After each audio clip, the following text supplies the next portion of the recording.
सुप्रभात बच्चों, आज के कक्षा 12 के लेक्चर में आप सभी का स्वागत है। मैं त्रिषा भट्टाचार्य, प्रवक्ता भौतिक विज्ञान, राजकीय बालिका इंटर कॉलेज कटरा से। आज जो पोर्शन मैं आपको पढ़ाने वाली हूँ वो है विद्युत धारा, जो हमारा चैप्टर चल रहा था उसी का प्रतिरोध का समांतर क्रम एवं श्रेणी क्रम में संयोजन। सबसे पहले हम ये बात पे चर्चा करेंगे कि समांतर और श्रेणीक्रम संयोजन की आवश्यकता क्यों पड़े। इसकी आवश्यकता इसलिए पड़े क्योंकि हमारे पास जो हमारे पास प्रतिरोध दिए गए होंगे, उन्हीं के अलग अलग संयोजन से हम इच्छित प्रतिरोध प्राप्त कर सकते हैं।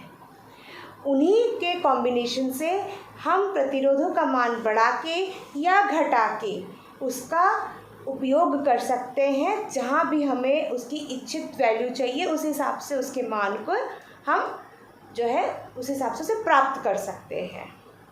तो इसी क्रम में प्रतिरोध के दो तरह से संयोजन होते हैं। एक होता है समांतर क्रम में और दूसरा होता है श्रेणी क्रम में। हम एक एक करके दोनों को समझेंगे।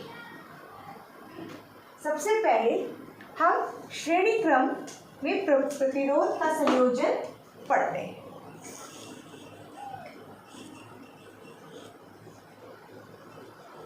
प्रथम अध्याय जब हम कर रहे थे तब आपने कैपेसिटर्स में भी देखा था कि उनमें भी हम श्रेणी क्रम और आपका समांतर संयोजन करते हैं। उसी तरह हम इनमें भी प्रतिरोधों का श्रेणी क्रम और समांतर संयोजन करेंगे। अब श्रेणी क्रम संयोजन किस तरह से किया जाता है? मान लीजिए आपको 3 संयोजन दिए हुए हैं। श्रेणी क्रम में अगर मुझे उन्हें संयोजित करना है तो एक के अंत के साथ दूसरे का आरंभ लगाएंगे, फिर दूसरे के अंत के साथ तीसरे का आरंभ लगाएंगे। तो ये मेरे पास हो गए हैं 3 प्रतिरोध। इसका मान है R1, इसका मान है R2 और इसका मान है R3। इसको मैं एक बैटरी से जोड़ती हूँ और एक कुंजी लगाती हूँ ताकि मैं इसको ऑन ऑफ कर सकूँ। अब इसमें सबसे पहले हमें क्या बात करनी है कि ये वोल्टेज जो विभवांतर हमें यहाँ प्राप्त हो रहा है और करंट मतलब जो विद्युत धारा हमें प्राप्त हो रही है वो इस परिपथ में किस प्रकार चलेगी। अगर हम देखें तो हमने ये बात पिछले वाले अध्याय जब हम पढ़ रहे थे उसमें भी स्पष्ट किया था कि अगर आपकी रास्ता बदलता है तो धारा का मान भी बदलता है। लेकिन अगर आप बिंदुएं बदलते हैं तो आपके विभवांतर का मान बदलता है। अगर हम धारा की बात करें तो देखिए ये उसी तरह से है जिस तरह से नदी का पानी, या फिर आप मान के चलिए जैसे आप एक पाइप है, उस पाइप से आप पानी को प्रवाहित कर रहे हैं और अगर आपने इसके आगे 3 और पाइपें जोड़ दी तो पानी इधर से भी जाएगा, इधर से भी जाएगा और इधर से भी जाएगा। तो इसी तरह जैसे पानी में हम पानी का प्रवाह देखते हैं, जैसे इसमें हम क्या देख रहे हैं, इस जो पाइप में हम पानी का प्रवाह देख रहे हैं, उसी तरह से इलेक्ट्रॉनों का प्रवाह आपकी विद्युत धारा है। तो विद्युत धारा भी जब बहेगी, अगर आपने उसको आगे जाके 3 रास्ते दिए तो वो 3 भाग में बट जाएगी। ठीक, तो इसी प्रकार ये पथ पे निर्भर करती है। तो अगर हम देखें तो यहाँ पर ये एक ही पथ पे चली जा रही है। तो इस चित्र से ये स्पष्ट है कि इसमें करंट या विद्युत धारा वो I ही बहेगी, क्योंकि I जो विद्युत धारा है वो कहीं भी अपना रास्ता नहीं बदल रही है या वो फैल नहीं रही है, डाइवर्ट नहीं हो रही है। ठीक है, अब आपकी बात आती है विभवांतर की। विभवांतर क्या है? विभवांतर वो बिंदु बदलने पर विभवांतर बदल जाता है। तो इसमें देखिए बिंदु बदला, क्योंकि एक हमने इस बिंदु से इस बिंदु के मध्य लगाया है दूसरा इस बिंदु से इस बिंदु के मध्य लगाया है, तीसरा इस बिंदु से इस बिंदु के मध्य लगाया है। तो अगर मैं इतने से इतने को मैं मान लेती हूँ, ये है V1, ये है आपका V2 और ये है आपका V3। ठीक है, अब मेरा मैं क्या कार्य करना चाहती हूँ, मैं इन तीनों प्रतिरोधों की जगह एक तुल्य प्रतिरोध का उपयोग करना चाहती हूँ। मतलब एक ऐसा प्रतिरोध लाना चाहती हूँ जो इन तीनों के समांतर कार्य कर रहा हो, एक जैसा कार्य। मतलब इन तीनों की जगह मैं अगर उसको यूज़ करूँगी तो मुझे वही परिणाम मिलेंगे। ठीक, तो मैं इसका एक तुल्य प्रतिरोध लगाकर एक परिपथ बनाती हूँ। ये वही परिपथ है, कुंजी लगाई, विभवांतर B है, करंट आपको यहाँ पर विद्युत धारा कितनी है I है, और ये मैंने R तुल्य लगाया। ये हो गया मेरा तुल्य परिपथ। ठीक है, अब ये आपके पॉइंट्स मान लीजिए। इस दोनों बिंदुओं के बीच मैं मान लेती हूँ कि मेरा विभवांतर कितना है, विभवांतर है मेरा V, क्योंकि यही विभवांतर में यहाँ आएगा, और तो यहाँ पर कहीं पर भी बिंदुएं नहीं है, तो इसी में जो विभवांतर यहाँ मिलेगा वही विभवांतर मुझे यहाँ मिलेगा। अब मैं सबसे पहले ओम का नियम प्रयोग करूँगी, और ओम के नियम अनुसार प्रथम प्रतिरोध के लिए, तो ओम के नियमानुसार प्रथम प्रतिरोध के लिए क्या मैं लगा सकती हूँ, इसमें V1 कितना होगा IR1, ये मेरा समीकरण 1, I नहीं बदल रहा है, ये R1 है। ठीक है, अब दूसरे प्रतिरोध के लिए V2 is equal to IR2, ये मेरा समीकरण 2।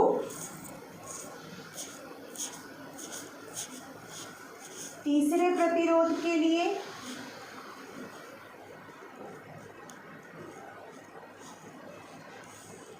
V3 is equal to IR3, ये मेरा समीकरण 3।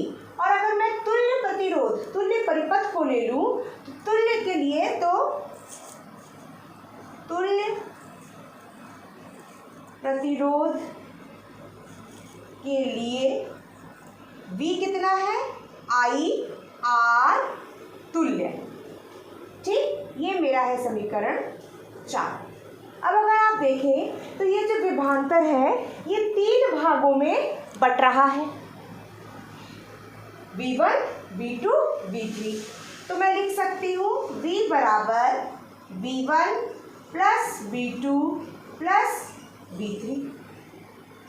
अब अगर मैं इनमें इनका मान रखूं समीकरण 1, 2, 3 और 4 से, तो मैं ऊपर का थोड़ा सा रब कर रही हूँ बच्चों।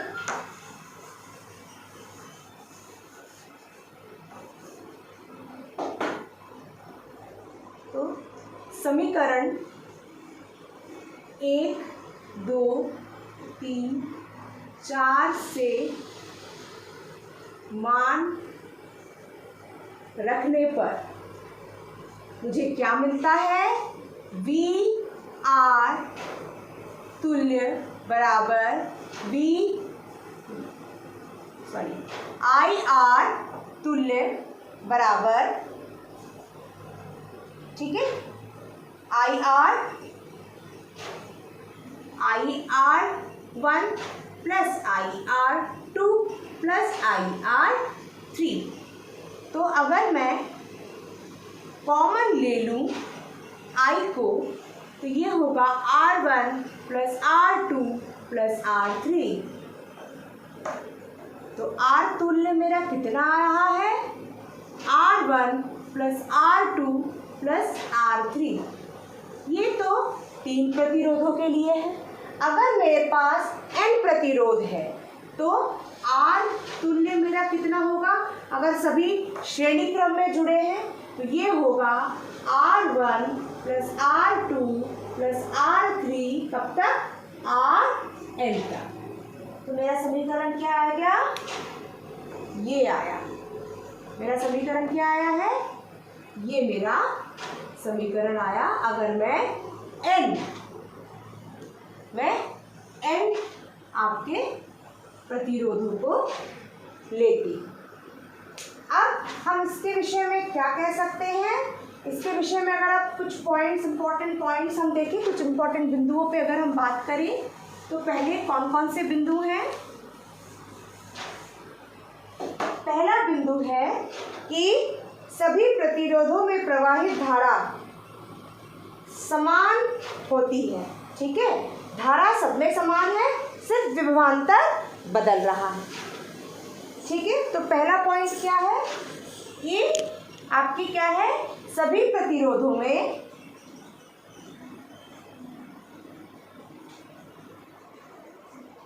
धारा, ठीक है, समान है, विभवांतर भिन्न है। ठीक, दूसरा पॉइंट क्या कहता है कि तुल्य प्रतिरोध जो इस संयोजन से हमें मिल रहा है उसका मान क्या है, जो सबसे बड़ा है उससे भी ज्यादा है। मतलब अगर मेरे पास 3 प्रतिरोध है, मान लीजिए एक ओम का है, एक 2 ओम का है, एक 3 ओम का है। अगर मेरे पास 3 है तो अगर मैं R तुल्य निकालूं तो R तुल्य का मान इन तीनों के मान से बड़ा आएगा। मतलब वो 1 से भी बड़ा होगा, वो R2 से भी बड़ा होगा और वो R3 से भी बड़ा होगा। तब मेरे पास कितना आएगा, करके देखते हैं। R तुल्य अगर मैं ये सूत्र लगाऊं तो ये होगा 1 ओम प्लस 2 ओम प्लस 3 ओम, ये आएगा 6 ओम। तो आपका जो R तुल्य है वो किससे बड़ा हो गया, R1 से, क्योंकि ये सिर्फ 1 ओम है। R तुल्य है वो बड़ा है R2 से, क्योंकि ये 2 ओम है। और R तुल्य जो है वो बड़ा है R3 से, क्योंकि ये 3 ओम है। तो इस तरह से हमने देखा, जब हम श्रेणी क्रम में 3 प्रतिरोधों को जोड़ते हैं तो जो सबसे बड़ा वाला प्रतिरोध है उससे भी बड़ा आपका तुल्य प्रतिरोध आएगा। ठीक, अब हम इसका जो सेकंड था उसको डिफाइन करते हैं। वो क्या था, वो था प्रतिरोध का समांतर क्रम। अब हम प्रतिरोध को समांतर क्रम में लगाएंगे। तो प्रतिरोधों का समांतर संयोजन, समांतर संयोजन हमने एक बार पहले भी पढ़ा है। किस तरह से समांतर संयोजन करा जाता है, जब जैसे हम 3 का अगर उदाहरण ले रहे हैं, R1 R2 R3, तो R1 R2 R3 के तीनों पहले पॉइंट को एक बिंदु में जोड़ेंगे और बाकी के तीनों पॉइंट को एक बिंदु में जोड़ेंगे। किस प्रकार, ये R1, ये मेरा R2,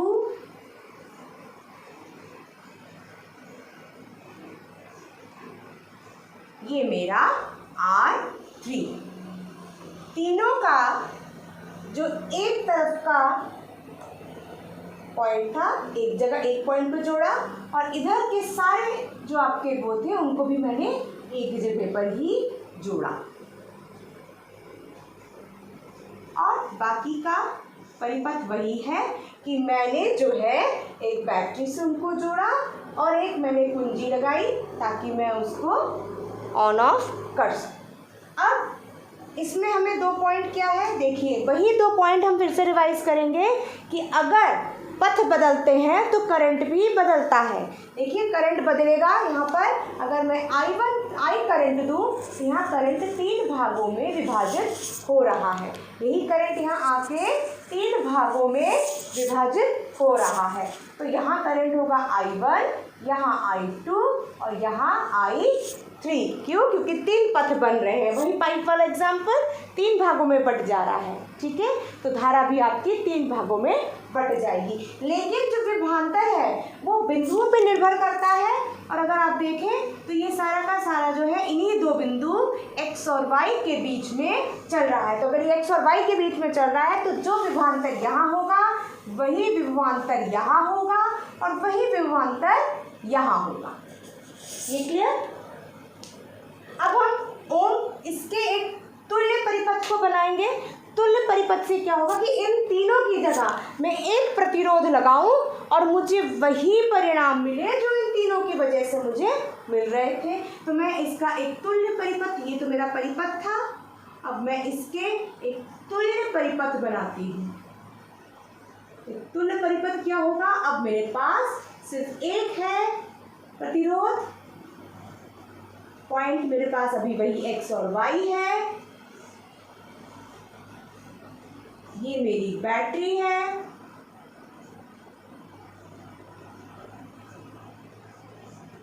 कुंजी है, ये करंट I है और I यहाँ बहेगी क्योंकि यहाँ पर कोई भी आपका विद्युत धारा का ब्रेकेज नहीं है, मतलब बट नहीं रहा है, किसी भी भाग में बट नहीं रहा है, ठीक है।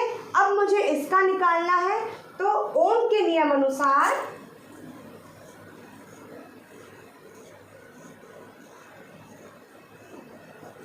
हम क्या कह सकते हैं इस वाले केस में, हम कह सकते हैं I = V/R। ठीक है, तो यहीं से शुरू करते हैं। प्रथम प्रतिरोध के लिए I = V/R1। फिर आया द्वितीय प्रतिरोध के लिए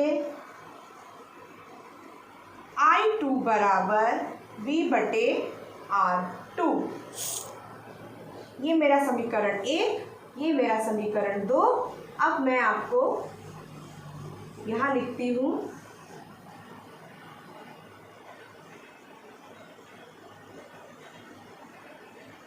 आपके तृतीय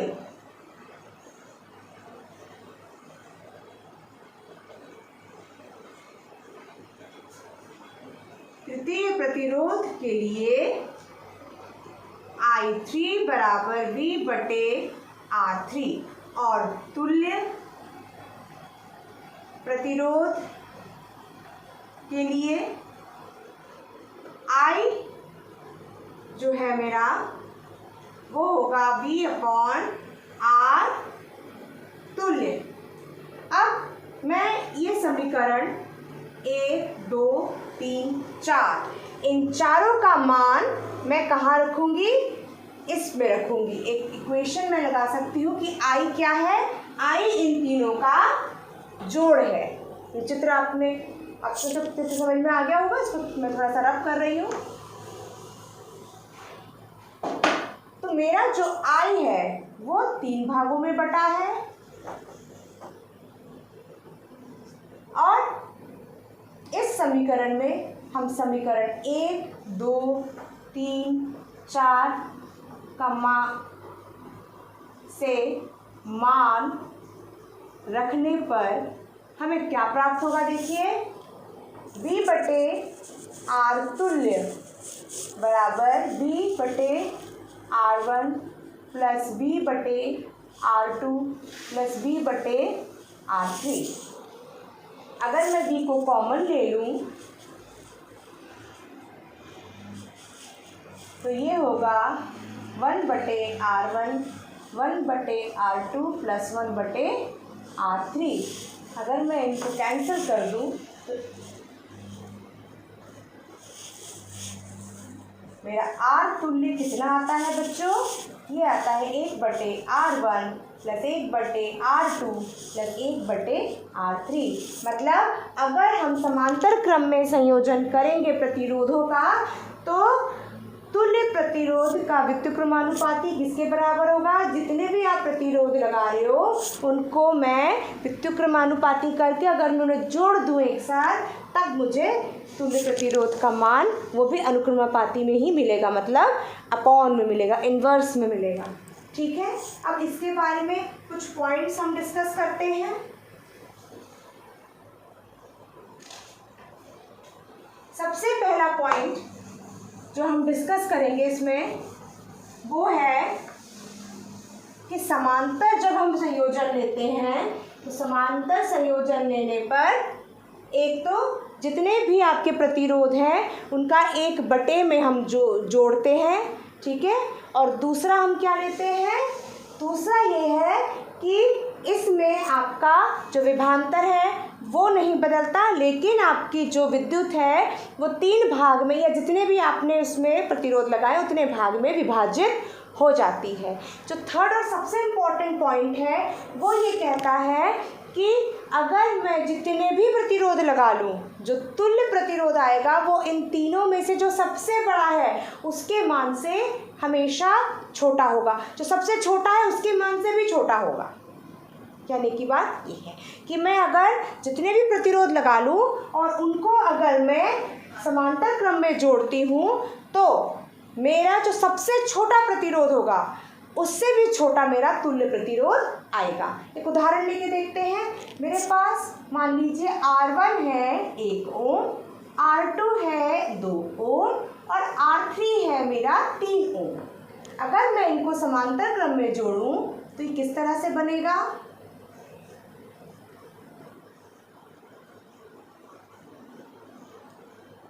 X पॉइंट, Y पॉइंट, ये R1, R2, R3।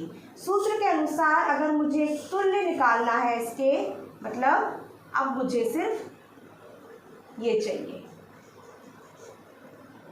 X और Y के बीच में, तो इसका मान कितना होगा? ये होगा R तुल्य, और R तुल्य का मान होगा 1/R1 plus 1/R2 plus 1/R3।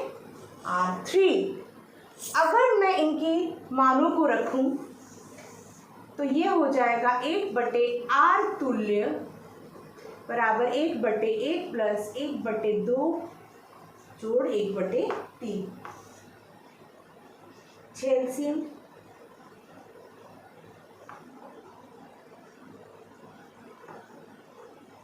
3, 2। R तुल्य का मान कितना आएगा?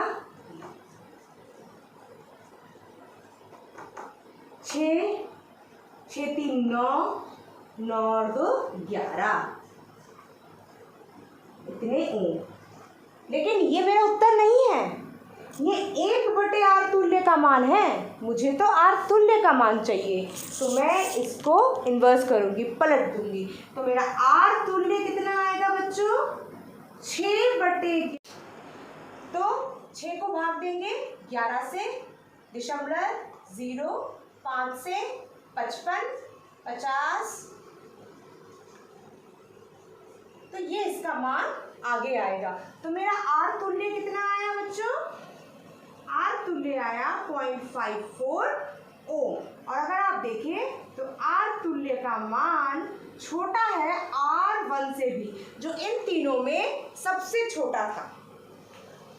तो हमने क्या देखा आज के कक्षा में? हमने क्या पढ़ा कि प्रतिरोध जो है वो 2 तरह से उनका संयोजन हो सकता है, एक श्रेणी में, एक समांतर में। जब हम श्रेणी में करते हैं तो हमने ये देखा कि जो तुल्य हमारा प्रतिरोध आता है वो बड़े जो है मान का आता है। जो सबसे बड़ा, अगर मैं 2 या 3 उदाहरण के लिए लेती हूँ, तो जो भी प्रतिरोध का सबसे बड़ा मान होगा उससे भी ज़्यादा उसका तुल्य प्रतिरोध आएगा।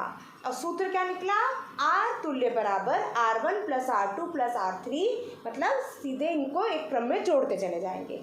अगर हम इनको समांतर क्रम में लेके जाते हैं तो समांतर क्रम में क्या आता है, समांतर क्रम में जो है जो आपका तुल्य प्रतिरोध आता है वो सबसे छोटे प्रतिरोध से भी छोटा निकल कर आता है, और उसका सूत्र क्या होता है, 1/R तुल्य बराबर 1/R1 plus 1/R2 plus 1/R3, और इतने ही जितने हैं उनको व्युत्क्रम करके तब उनको जोड़ा जाता है।